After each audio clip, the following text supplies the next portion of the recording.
Hello, everybody. It's Anna Bautista, your confidence and empowerment coach. And today I'm featuring the amazing Harris Eddie Hill today.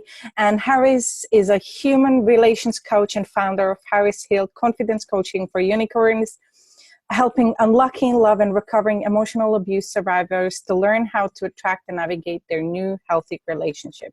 And today our topic, nothing other than thriving after dating narcissists and energy vampires. And I thought, when I saw Harris post something, I think it was a couple of weeks ago, on this topic, I was like, ooh, I'd love to interview Harris for our for my Thrive After Trauma TV, because I thought that was really, really something important that we needed to cover, especially if you've been in an abusive relationship. Those things can be really traumatic, and I wanted to cover how we can thrive after this. So welcome. Say something about yourself. You know, hey, the mic is yours. Oh, thanks. So yeah, thank you for the lovely introduction. As Anna said, my name is Harris, and I specialize in basically bringing people together. So that's why the human relations part. So whether that's couples or family members, or maybe even different communities. I've been working and advocating for the LGBTQ community for many years now, and I still do that online every day just because I love it. And I've helped a lot of people to support their classmates, colleagues, younger family members, particularly like children and teenagers.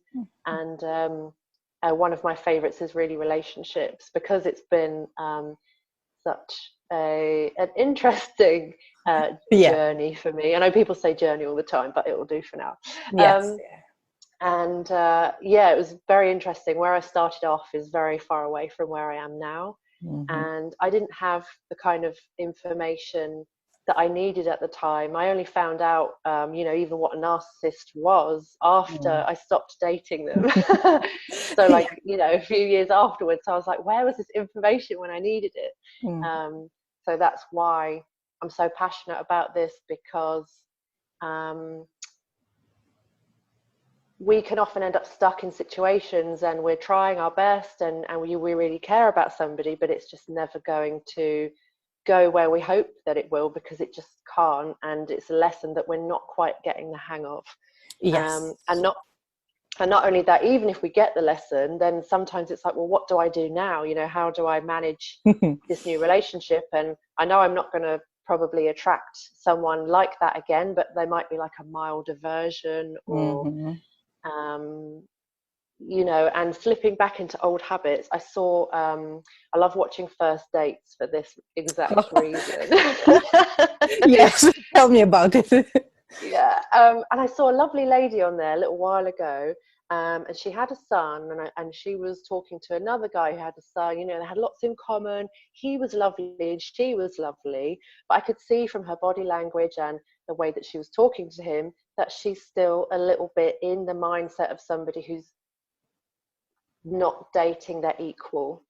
And at the end he said, oh, I don't know why, you're lovely, but there was just no spark. And I could see exactly why. And it was that she was thinking too much about him, not enough about herself. And that balance is really unfamiliar when you're getting back into dating nice people. Or maybe you've never done it before, like I'd never done that before.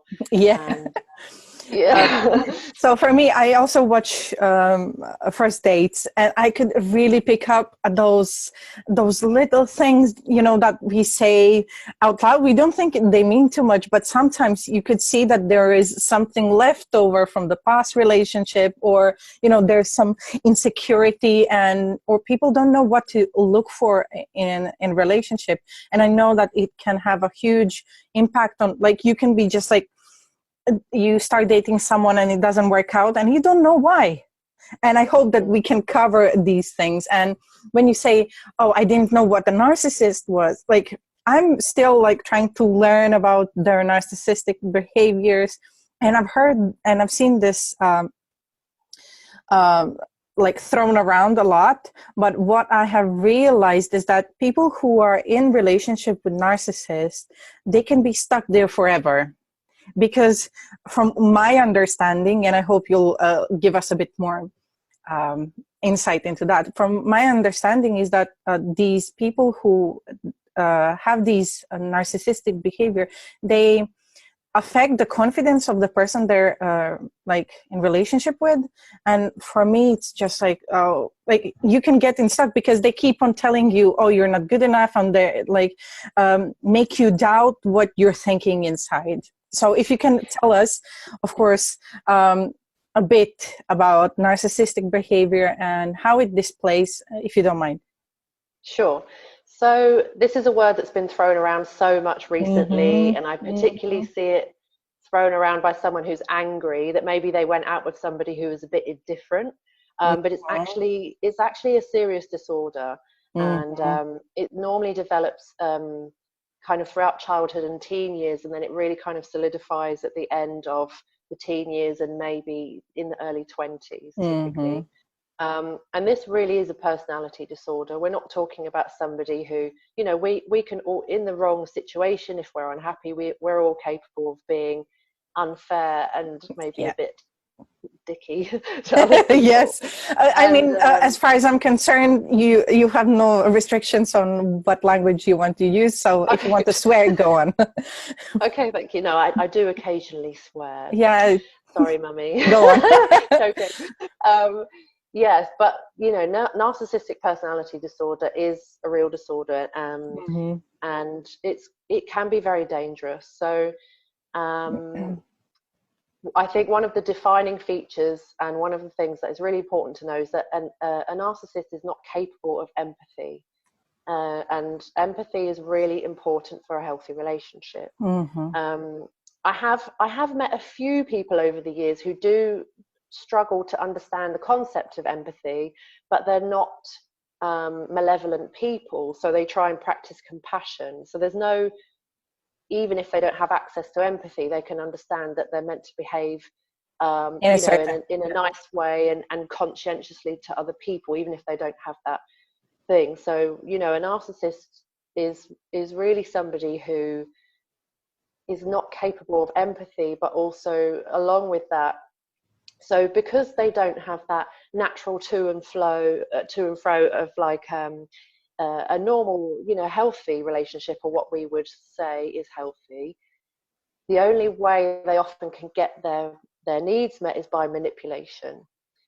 And it's also important to mention that narcissists, you know, no baby is born a narcissist. That person has arrived at that point because they have suffered their own damage.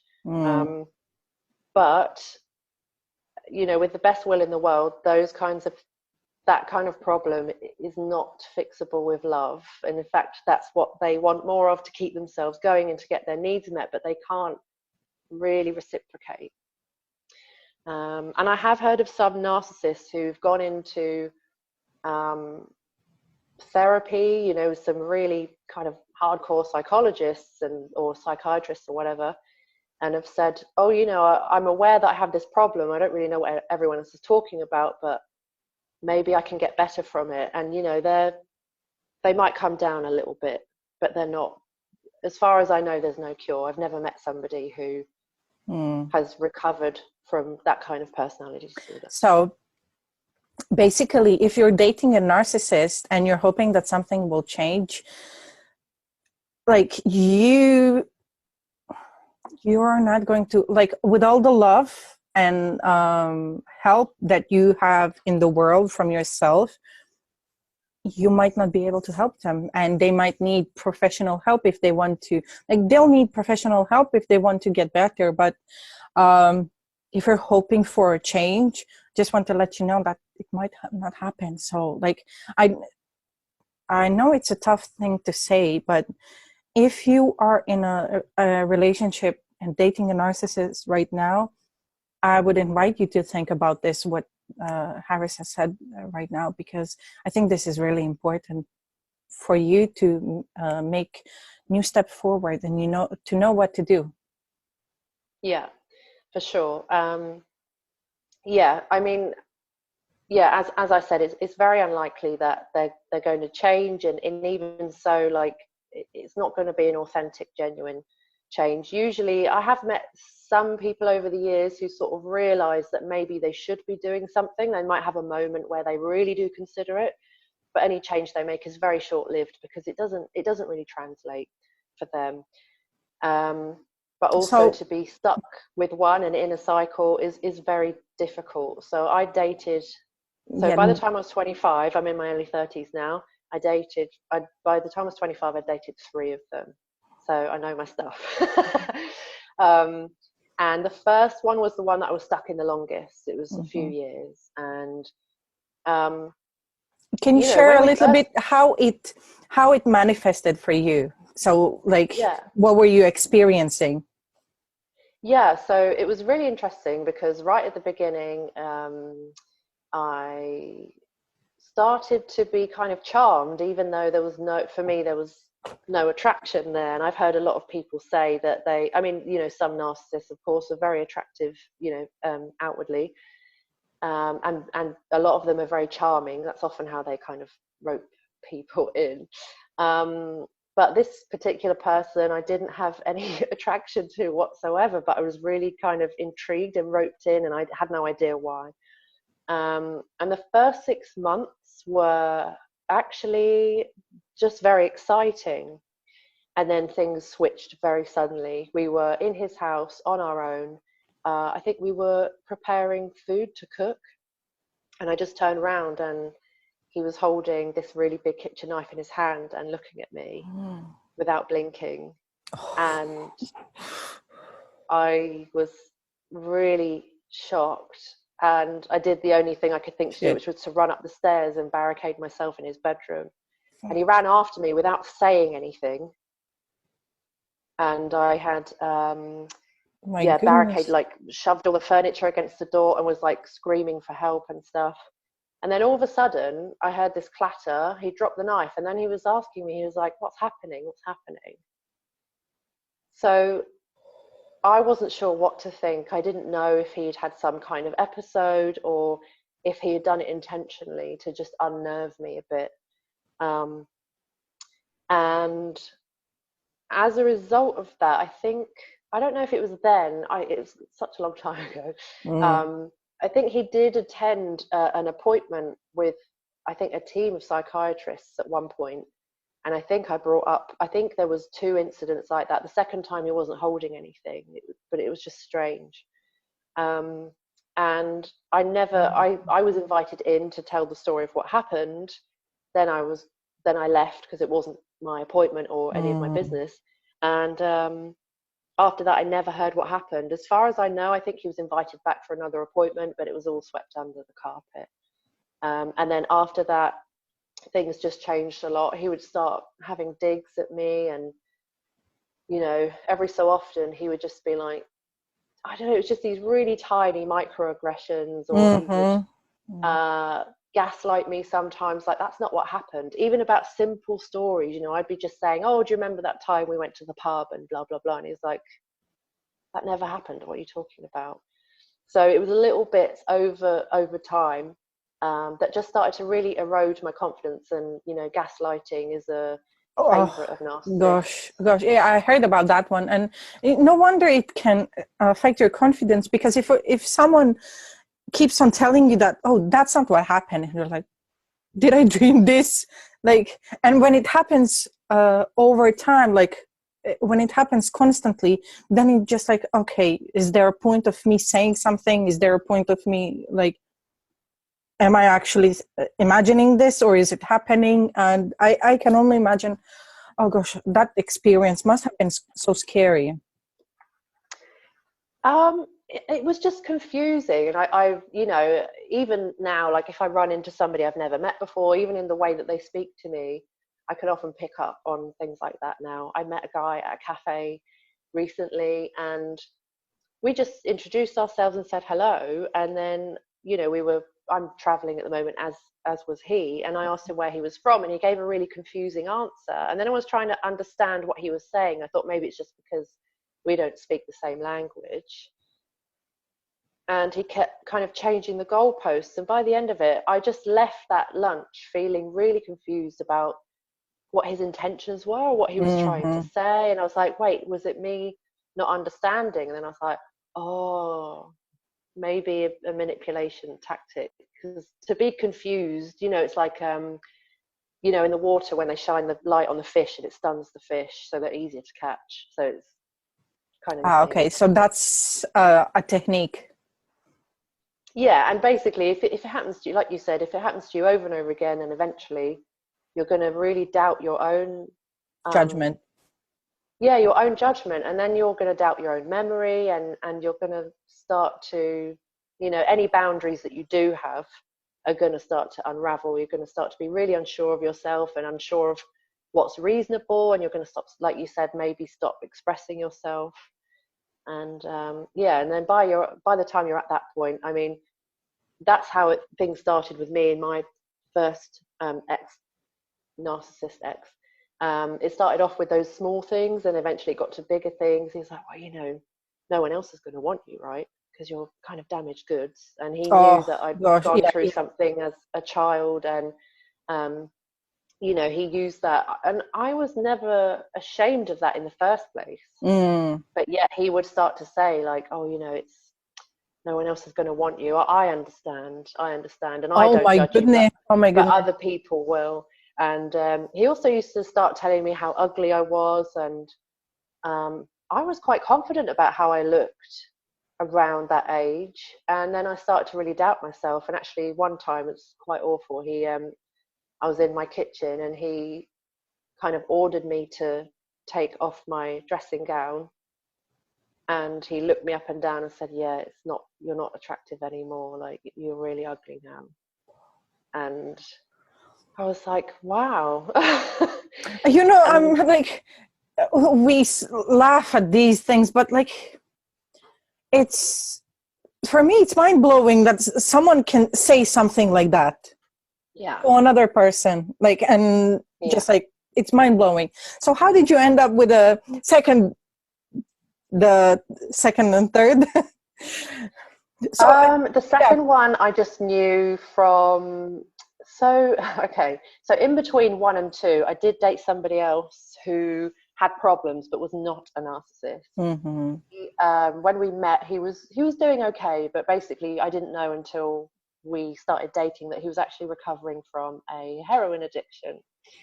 Okay. So when he was sober, he was really nice, but he had a lot of trauma in his childhood, so he was self-medicating. So I understood that. He was never horrible to me or anything like that, but he was just not able to kind of reciprocate. And I think he liked the idea that I was very sober and in control, and yeah, like having me around, I guess. And we were quite good company for each other. Not just, but yeah. So, and then so we weren't together for very long, and I think it was about 3 or 4 months in the end, and then we ended up just being very good friends for about 1.5 years, almost. And then I think he just really took a turn for the worse, and I had moved away from him, so a lot of his friends were, you know, then on the drug scene, and I think I was the sober one that was kind of reminding him. Maybe he felt ashamed because I was the only sober of his friends who knew what was happening. So eventually he just kind of cut off the friendship. And I think it was within 1 week, I think it maybe 7 or 8 days later, I went on a date with somebody that I knew from when I was younger. And yeah, we'd arranged to go out to dinner, but I wasn't sure if it was a date, and neither was he. But then, yeah, he dropped me off at home and let in for a snog.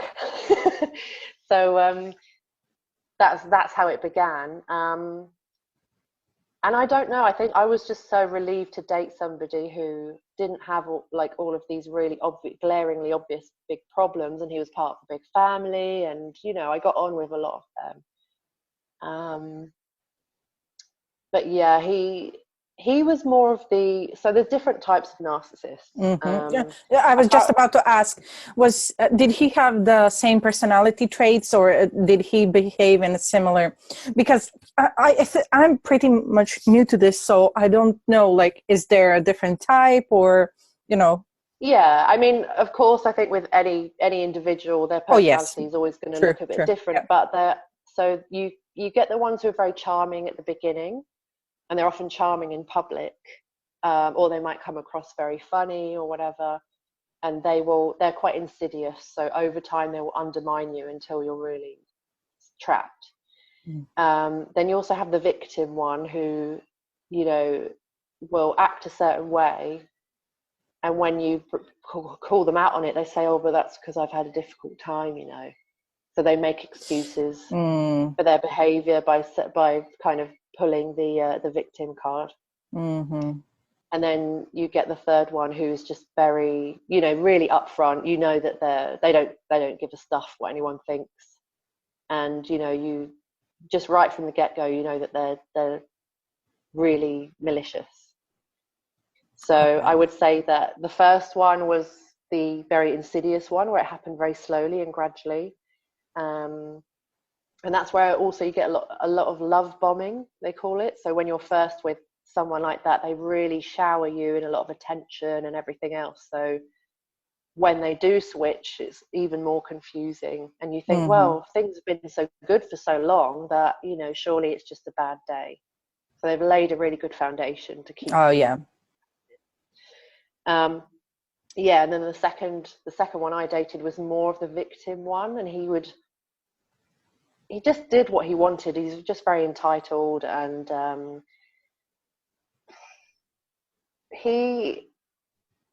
don't know, he was just very self-involved, and any time that he would say something, he'd say, oh, well, you know, it's because, you know, it's not that easy for me, and I can't meet your needs because I'm under so much pressure. And, you know, he would kind of, I don't know, it was almost like he was quite a lazy narcissist, actually. He almost didn't even put the effort in that much. You know, he would kind of give me a little bit of attention here or there, and at the beginning, of course, it was plenty of attention, but then over time it was just less and less. I was like, why is this not happening? And he's like, oh, let's just go out for dinner. So it's almost like he wanted me around, but he didn't want to kind of do anything. It was all about him. And then whenever we went out, you know, so yeah. And then the third is like full on. the third one, he and I, the second one, broke up at around 11 months, just as he was telling me that he was planning our first anniversary little hot weekend away, and then he was just like, oh, stuff it, I can't be bothered. I was like, okay. Yeah, and then not long after that, I bumped into a lady that I knew from when I was a teenager again. And she was my first official girlfriend.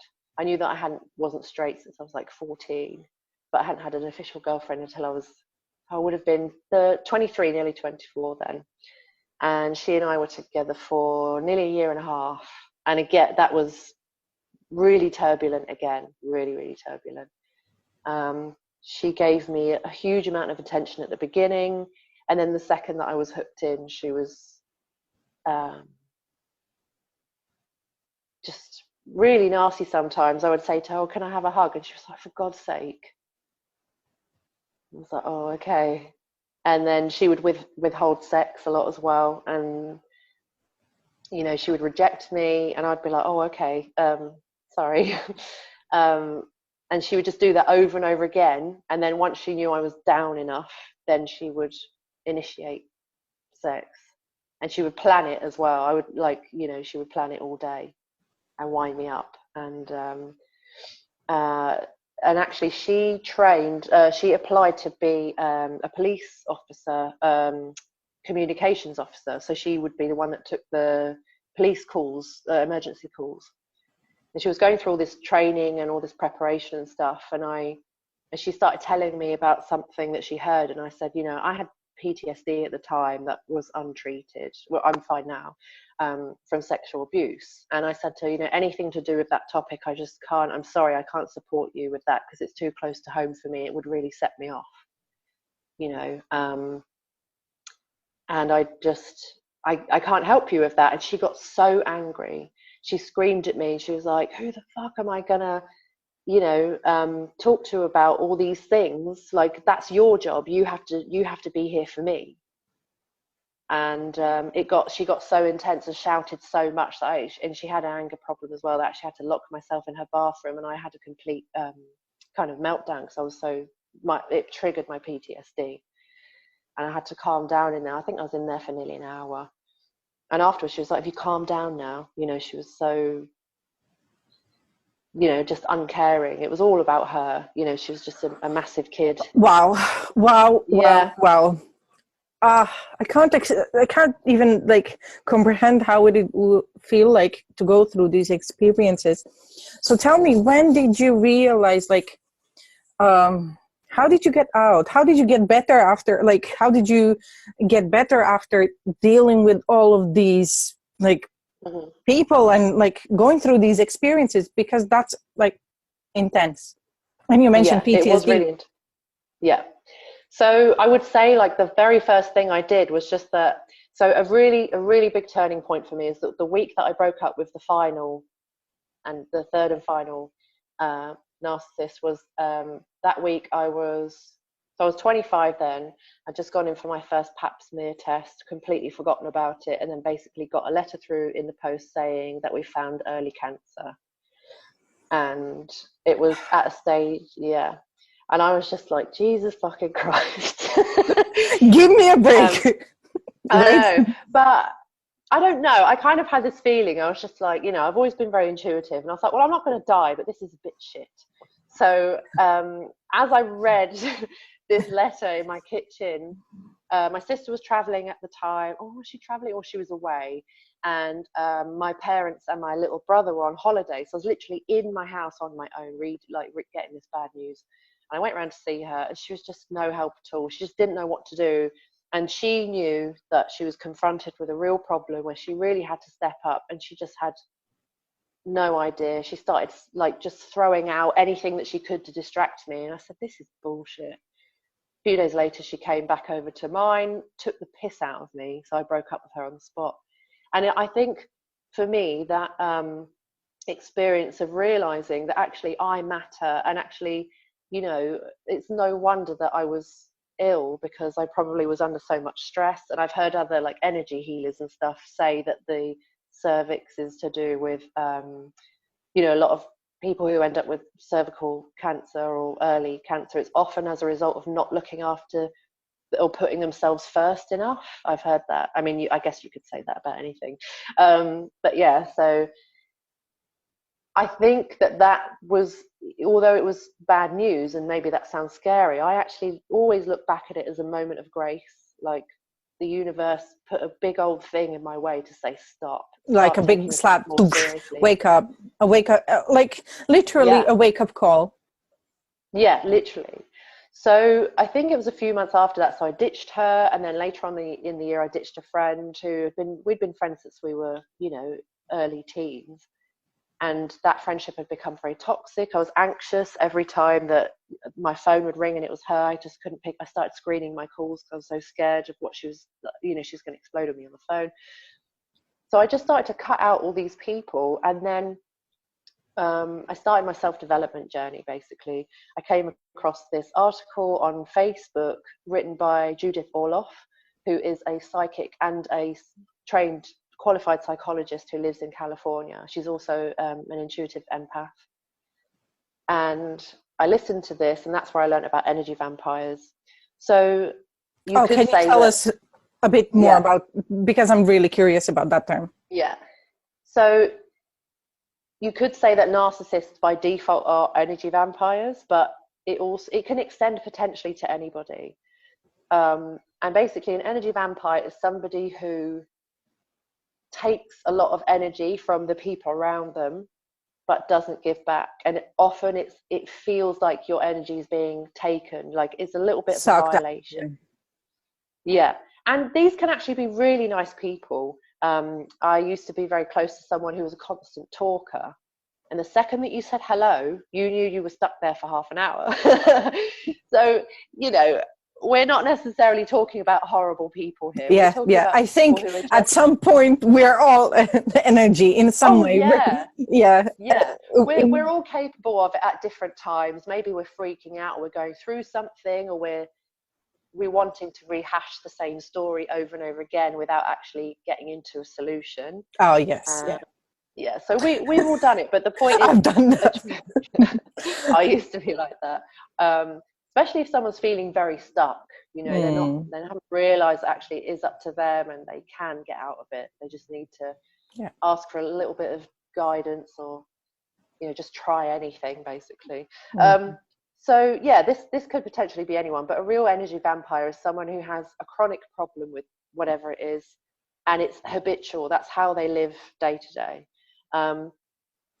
So, you know, it can be someone who constantly talks at you, and it's not an exchange, it's not a conversation. And it can be someone who never takes charge of their own lives, and they're always looking for people to rescue them. To Um, support them, relying on others. yeah, or even just someone who doesn't want to do anything for themselves. So they just kind of hook people in all the time and get them to have a good time, and then almost get them to invest, you know, and yeah, it Yeah, can happen yeah. in relationships actually, not even with narcissists, but you might just have one person who wants to have a great time, so they keep the energy high all the time, and so you almost can't say no when they're like, oh, it's okay, you pay for dinner, I'll get the next one. You know, they're just wanting to be looked after basically. So yeah. Yeah. So anyway, this was my very first audiobook that I learned about energy vampires by Judith Orloff. It's called Positive Energy Practices, and I was like, this is the beginning of me understanding who I am, and Mm-hmm. and how everything works, why the people in my life behave the way that they do, and how I'm behaving as well. And I think when you've had a lot of trauma, I think it's more likely that you're going to be defensive. Mm. So that was quite a commitment that I made to myself, that I was like, I'm going to look at myself as well Oh, in this, even yes. if it's Yes. uncomfortable, and I'll forgive myself, you know. And I think Oh, yeah. when you're defensive, and you know a lot of people have let you down and they've done maybe some really terrible things, you know, for you to consider that it's anything besides me and them, I'm the good person, they're the bad person. I think for you to then step out of that and then start to think, I'm not perfect, and actually it's time for me to look at some of this, I think that's a very difficult transition to make. Mm-hmm. Yes, yes. Um, And when you need yeah, to look at, okay, what is my responsibility in this kind of relationship? Uh, Not responsibility or making someone feel guilty or feeling yourself guilty, but like, how am I enabling them to treat me this way? Like, what am I yeah, doing?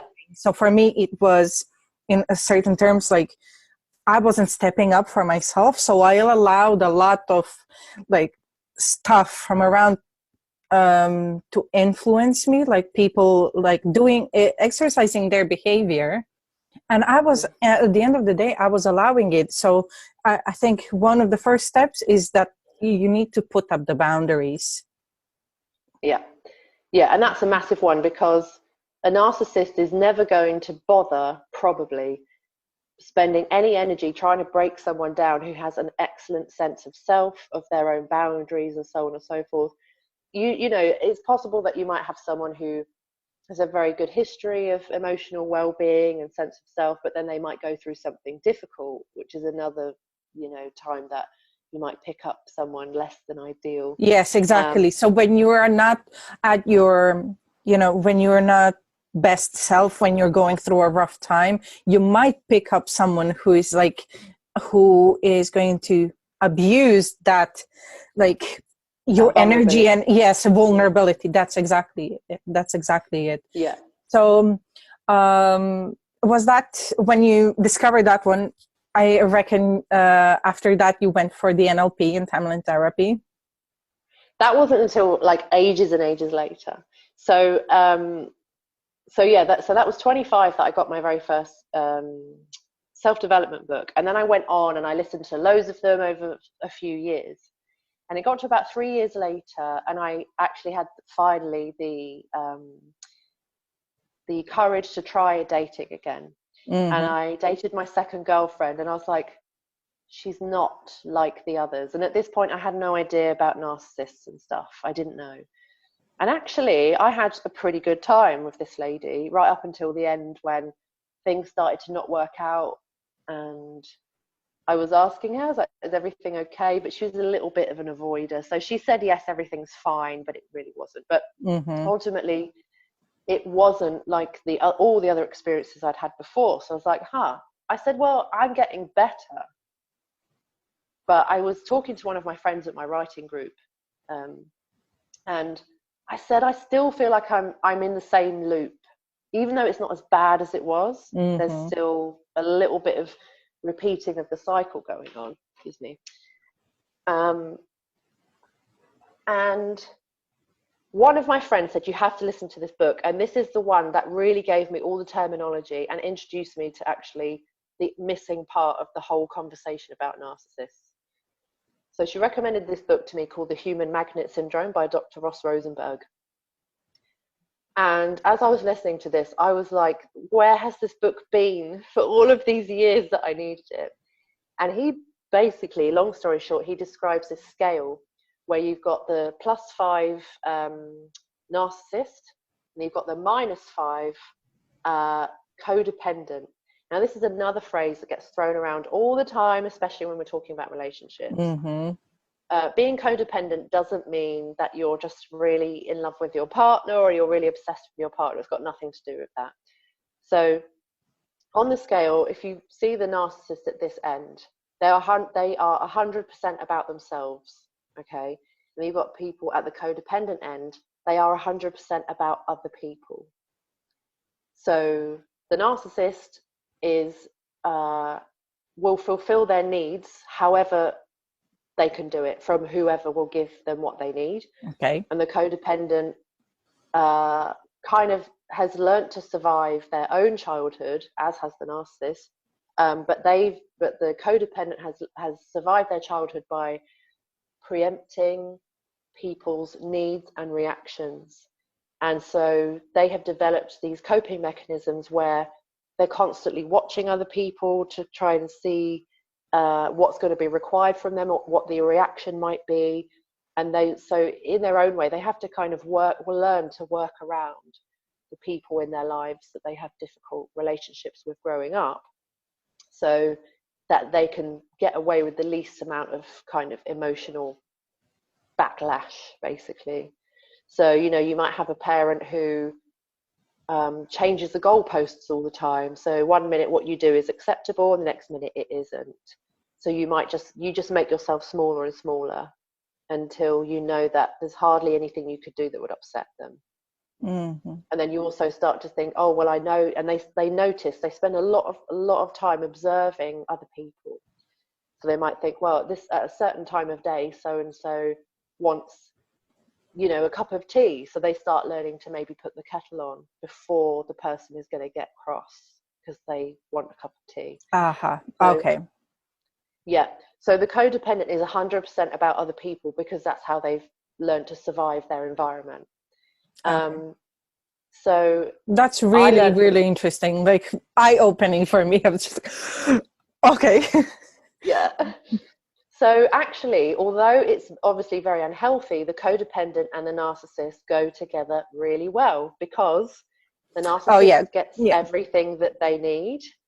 And the codependent learns how to work around the narcissist, I reckon. Yes, well, actually, although the codependent isn't really emotionally healthy either, they are getting to really live out their way of doing things, and they're getting to feel like they're making a difference to somebody, and that somebody actually some of the time appreciates their efforts. They get a place where they get to play out that role of being codependent, whereas a healthy partner would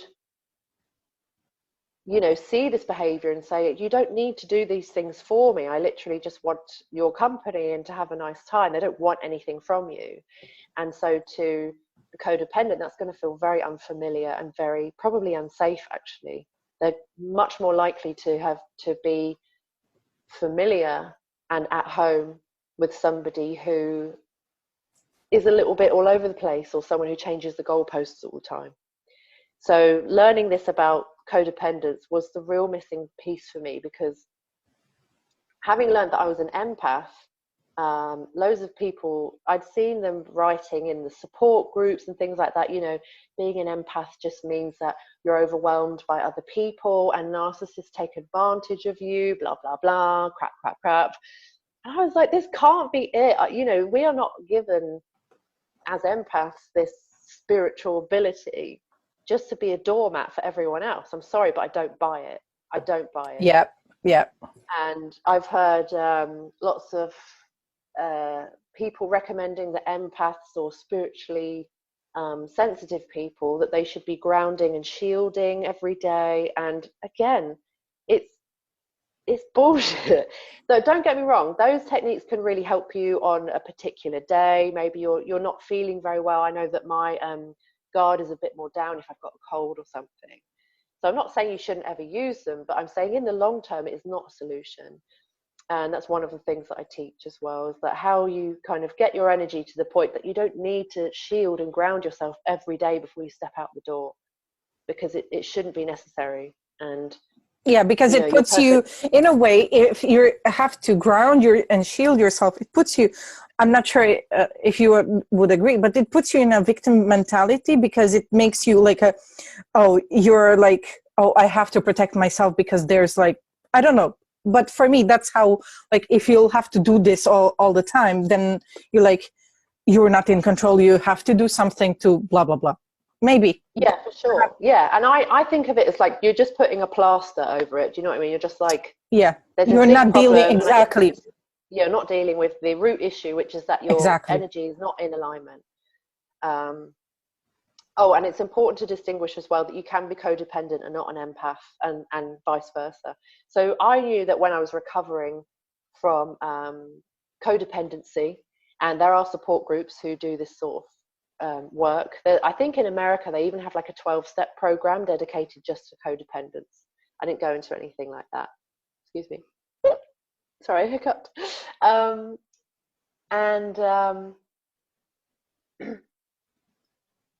When you were recovering, when you were when I was recovering. So I was really, thank you for reminding me. Yeah, so I was really concerned. I was really committed to recovering from these bad habits. And to be honest, I wasn't as bad anymore as I thought.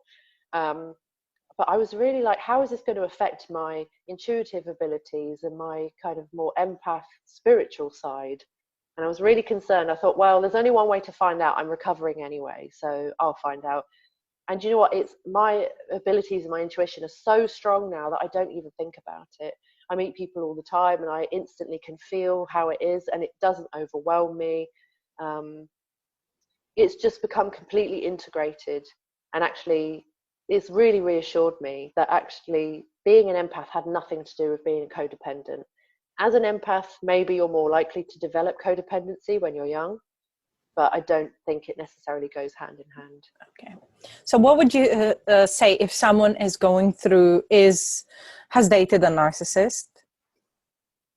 What would be the next step to recovering and actually going into a relationship and finding a healthy relationship, so they are not, fearing what's going to happen? Because I reckon, like, if you have dated someone who's a narcissist, you're going to repeat perhaps the pattern, especially if you're not aware of these things. And it will affect your confidence, and you might project certain things on what might have been otherwise a healthy relationship, because you'll be thinking, oh, you'll put your guards up, or you'll be thinking, oh, everyone is like that, or there's the healthy relationship is not possible for me. So what would you say to someone if they're watching? What would be the next step? Like, how can they get better? Of course, like, working with you is one of the ways. Yeah. So besides working with me, I would say, first of all, that I can understand why you would think to yourself, like, this is it. All relationships are crap. They're all unhealthy. Everyone I know is unhappy, blah, blah, blah. But I would really encourage you to really reconsider that belief, because there are so many people out there who are happy. And being happy in a healthy relationship doesn't mean that you've never argued, or that you've never, Yeah. shouted at someone Sure. for leaving a wet towel on the bed, or leaving the seat up, or Yeah. worse. Yeah, I um, know. but I would say, things do get better, and there are plenty of people out there who've done it, myself included. But I'm not the only one. There's loads and loads of people who've recovered. They've had terrible relationships before, and now they're in relationships that they love, and they're growing, and they're happy, and they're having a real adventure. And I would say, if you're surrounded by people who are unhappy in their relationships, then it would be easy to understand why you believe that, particularly if it's been your experience as well. So I would say, first of all, reconsider that, because I think otherwise we're cheating ourselves out of what what would actually make us happy. Yeah. I've said to people before, if I could tell you 100% in 30 days you would meet your dream partner, and all you have to do is get ready for them and just get into some simple good habits, would you do it? And they were like, well, yeah, 100%, but I don't believe it. And I said, well, that's the only reason it won't happen. And But besides that, I would say the most important things is to start laying foundations for yourself.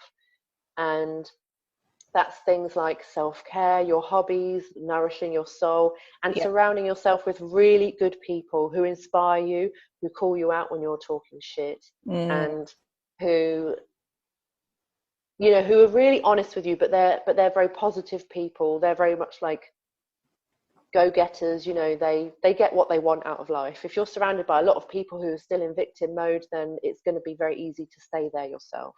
yeah. And Rebuilding that is confidence, easy. I think. Yeah. Working on And I rebuilding think, your confidence, because I think that's one of the things that uh, I reckon is going to be affected by the previous past those relationships. yeah, for sure. So I think, from my experience, you're not going to rebuild your confidence sitting at home. You can't Exactly. say, well, I've been I'm out of this relationship now, so for the next year I'm going to stay at home, and then everything will get better a year from now. Yeah. So that's why I say you should go out and start pursuing your hobbies and surrounding yourself with good people, because once you realize and you start to get familiar with what good friendships even just feel like, and talking to them about their positive and healthy Mm-hmm. relationships, you Mm-hmm. start to realize that actually I have been stuck in a rut, but I don't have to stay there. And Exactly. confidence is a big one. um, but I think that you get confidence after pushing outside of your comfort zone. Yes, yes, because And you have to start doing things. You have to discover what is it that you like. You have to find yourself first, yeah, what you like, what you enjoy doing, and you're not going to find that sitting at home. yeah, And it's going to be definitely. a good proof for your brain. Like I say, when you are in a good, healthy relationships, and when you're surrounded with the things that, if you build these good new relationships, it tells your brain that, oh, there is another way. There is another way from what you have experienced so far. Like dating someone and like dealing with those people who are in victim mentality and dating narcissists, that's not the only way. So it's like a proof to your subconscious, oh, there is another way. So Yeah, exactly. And I would also say, another big thing for me was dealing with my PTSD. So I was 29 when I finally dealt with mine and got rid of it for good. I've never been triggered since. I've even expected to be and just haven't. same. Um, yeah. But I'd lived with that for 20 years. So I had gotten really good at managing it as well as I could on my own. I had mentioned it to other kind of healthcare professionals like earlier on in my life, but they didn't really have anything particularly positive to offer me. Um, and then, so around the time that I'd learned about the whole narcissist codependent thing, I'd gone into therapy as well. And I said to my psychotherapist, I said, I'm still in a bit of a loop with my partners. It is better, but I still think the common denominator is me, and I'm really, really determined to deal with this. So I want you to dig out everything you can from me that you can find. I want to get out every bit of trauma or shit or anything that you can find that's holding me back. I want to deal with it all now. I want to get it out. So I worked with her for over a year. Oh, and at that point that I said it to her, she said, what about your PTSD? And I said, well, I manage it quite well now. So what's there to say? She said, well, you can get rid of it for good. And I was like, what? Yeah. No one had ever told me that before. And at this point, I wasn't particularly familiar with anything outside of kind of like Western psychiatry. And she was, she is a trained psychotherapist, but she had some other modalities that she worked with as well. So we did all the main kind of therapy, and then right at the end, in 2 sessions, we did Matrix with EFT. So Matrix is where you kind of go to visit that earlier version of yourself, in a quiet moment where you can have that discussion, and at the same time use EFT, which is the emotional freedom technique. And in 2 sessions, it was gone. Like, I would see headlines come up on Facebook, and I was bracing myself to start not feeling so good, and I was having no reaction whatsoever. And I was like, oh, you can heal from this. Yes. And I think that when you've ended up with a narcissist, it's very unlikely that before that narcissist you were the most emotionally healthy person in the first place. Not that you deserved it, but I think when you have that lack of is as if you attract history. Yeah, when you have a lack of positive history, it's much easier for them to see you as a target, basically. Yes, and especially I've read this, especially like if you have experienced trauma as a child, you're more likely to experience trauma as an adult. And it's just like, there's nothing like, I don't want anyone to feel guilty, but it's just that that's how it is. And we I think what's important is that we deal with these traumatic experiences, that we heal from those, and that we deal with the PTSD as well. And I've experienced trauma, PTSD. I've suffered for, as you said, like for 20 years, for a very, very long time. And for me, mine was gone when I went to train with Lenka for NLP and timeline therapy. And during our timeline therapy, I was the first one. We did the session and it was gone. And I was actually skeptical before doing that. And I thought, I'm ready to release, but is this actually going to work? Like, how's that possible to be done in a session? And it was like gone. And before that, I couldn't talk about certain experiences without bursting into tears, into going like panic mode and all of that. And for me, it was just like gone. It became not a significant event, and I didn't go through the motions. It just became one of the events in my life. And I think this is really important. Like, if you have experienced trauma and PTSD, get it sorted out, deal with it, because I've been through therapy, like psychiatrists, psychologists, and for me, these techniques didn't work, because I kept on going through the story. And when you go through the story, you just go through the motions and the emotions and everything, and you go into that state all over again. And I didn't find any resolution to it. Honestly, didn't find any resolution to it. No. So I think for me personally, neuro-linguistic programming and timeline therapy helped, but I know there are other modalities out there. And as you said, EFT and Matrix are also, like, I've heard amazing things. I haven't tried it myself, though. No, and I'd only tried it that one time. And like you, I trained with Lenka as an NLP practitioner last year. But I have to say, like, I think it kind of on an energy level, it does the same thing. I think it does the same thing.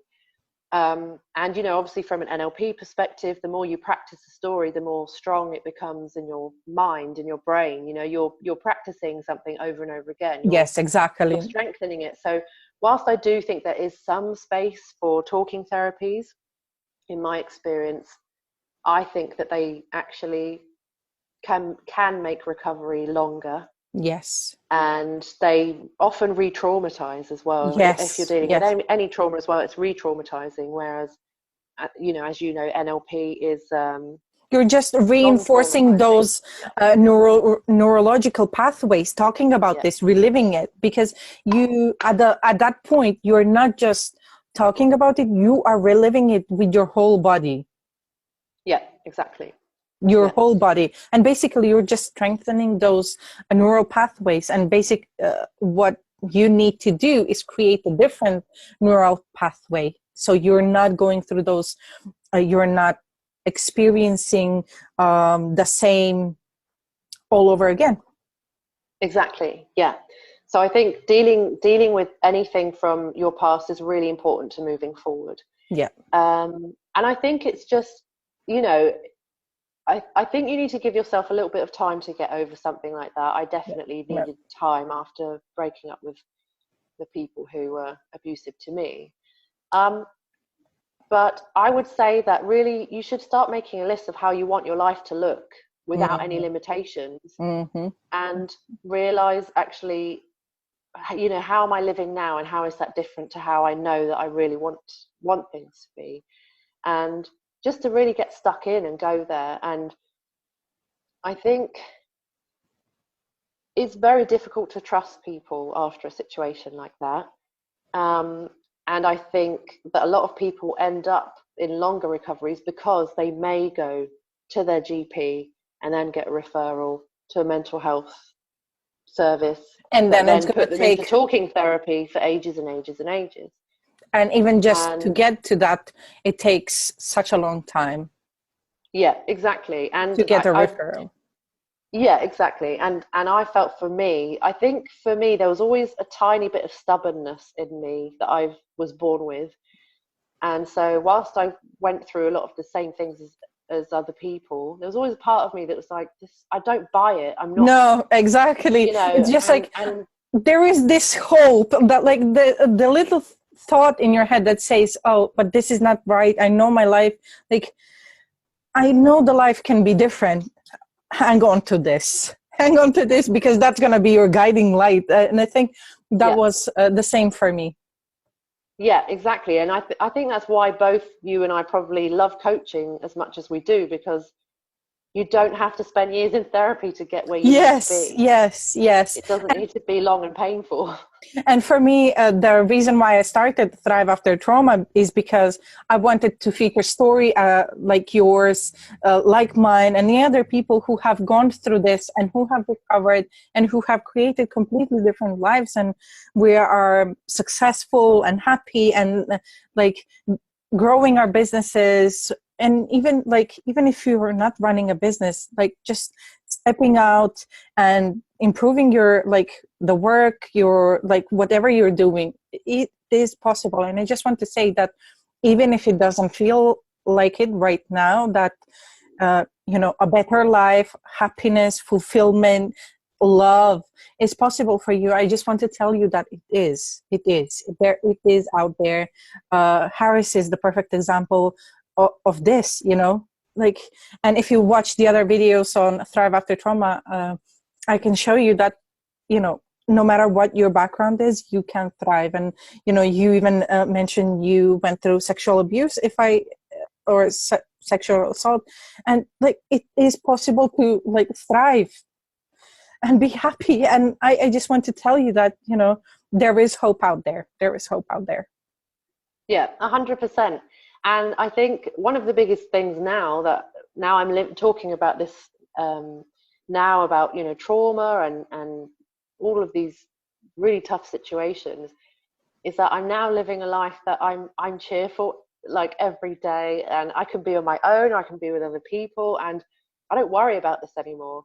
I was talking to a lady recently, and she's just got out of a really awful situation with a husband. Kids are involved. It's awful, and he's really, really narcissistic, very, very toxic person. And I said to her, it is difficult with kids. I don't know how that specifically feels, but you know, things can change. You can get to a point where you know for certain that you would never go out with another narcissist again.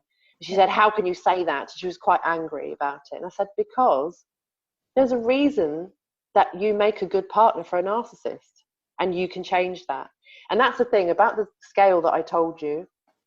Personality disorder is a pathology. Being codependent is not a pathology. It's just a set of survival coping mechanisms, coping and they can be changed. mechanism. Yep. And I just Yeah. wanted to emphasize one thing. Like sometimes it's going to be, it might feel difficult to go out of these relationships when you think, oh, I need someone to survive. How am I going to survive on my own? How am I going to survive if you have kids? And I just want to tell you that you can survive. You don't need anybody else to survive. You have all the resources within you. You know, ask for help, like someone to give you the techniques to survive this and go on. But you don't need anyone else to save you. You don't need someone to be there for you. You can absolutely do this on your own. You know, you Yeah, don't need someone. Like there are many other women out there who are, you know, with children, with in such a difficult situation, but they have managed and come out on top. So I know that this is possible for you if this is what you're like scared of.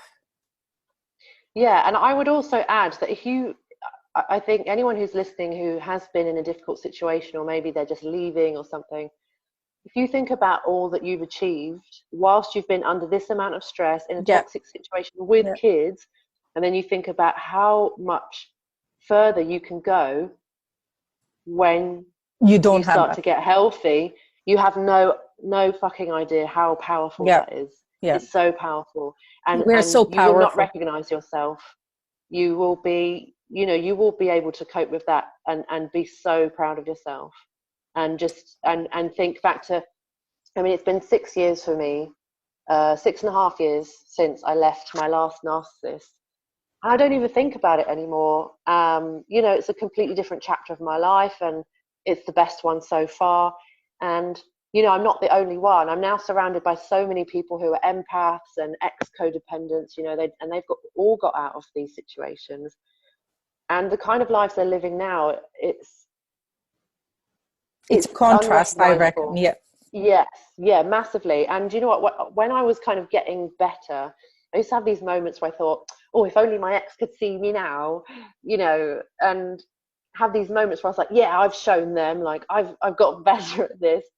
And now it doesn't even occur to me. I don't even think about it anymore. Yeah. Yeah. So I want to ask you, who's your ideal client? And I want us to wrap this up. And I just want to, for those who are listening to, like, who do you work with, how they can get in touch with you, and how you can help them, basically. Sure. Because I know So you have something going on. I do. So Yeah. I'm beginning a new program in January, and it's all around attracting and navigating new relationships with ideal partners. So this is good for three specific kind of people. The first one is someone who's kind of, they've gone through they've dealt with their trauma and everything, and they've got everything else together, but still not a partner. They're still not the person that they want to settle down with. You know, nobody's proposing anytime soon. They're at, you know, family Christmas on their own again, which is nothing. It's not bad at all, by the way. I've Yeah. done plenty of Christmases If on you my own, so want, that's fine. yeah, if that's what you want. But I think if that, you know, if ideally you think, well, I want to bring along my partner, or, you know, I'm at the age where everyone's bloody getting married now, which is great. But, you know, the number of times I've had the invitations go, oh, you can bring a plus one. I'm like, thank you, but that's okay. It's just me. And there's nothing to be ashamed about. But in an ideal world, you know, if you do want somebody, then you should have that person. It doesn't have to be, you know, years away. It could be 2 months away. You could have somebody and they could be amazing. So yeah, it's really that person who's kind of got everything else together and they're just waiting for their person to turn up. The second person is somebody who is maybe wanting to start a family, but they're getting to that age where they're running out of time. I met a lady just like this recently, and she said, you know, there's this guy and I've dated him on and off, but he's already got his children. I said, he's keeping you from meeting your babies. Get rid of him. And she was like, yeah, you're right. And I was like, you could have the ideal man in front of you in 2 months, in a month, and you're 40 now, and you want to get on with it. You're stopping yourself. She said, yeah. And luckily she's a coach too, so I could be really blunt with her. Yeah. And then the third type of person is someone who's maybe come out of a difficult marriage. They're wanting to get back into dating again, but they're just not quite sure. So all of these people that I've described, they're so close. They don't need that much. You know, they don't need trauma dealing with. They've done the hard work, but they're just right at the edge, at the cusp of meeting their ideal partners, co-parents, future spouses, or whatever. And so my 6-week program is all about how they can get there in a short amount of time, and it should be really fun. And it's talking about mindfulness, a little bit of psychology, and law of attraction as well, which is a favorite of mine. Oh, good. And yeah, so that's what I it's all love about. it. I love it. So where can they get in touch with you? We will be including some links to your social media profiles, but as well, if someone already knows you want to book a call with Harris, we're going to include the link, right? Yeah, thank you. Yeah, and you can just search me on Facebook. You said you'll put the links anyway, but just in case someone's listening and not reading, on Facebook, it's Harris Hill, Confidence Coaching for Unicorns. And on Instagram, it's MX Harris Hill. Love it. Love it. So, and I wanted to just cover some things. Like you said, you've done NLP. Or do you have what kind of techniques do you use when you work with people? So I reckon you use NLP, like some of the modalities. Yeah, so I mean, it's whatever it's called for. I mean, my favorite is a swish pattern because it's so effective and so quick. Yeah, and then occasionally if we come across a bit of trauma, then obviously we can go through the trauma and phobia models and things like that. And yeah, it's just whatever's called for, really. Great. I don't mind anchors, but I think there's more powerful ways to do things. Oh, I just wanted to emphasize, do you use anything else besides NLP, and do you use EFT?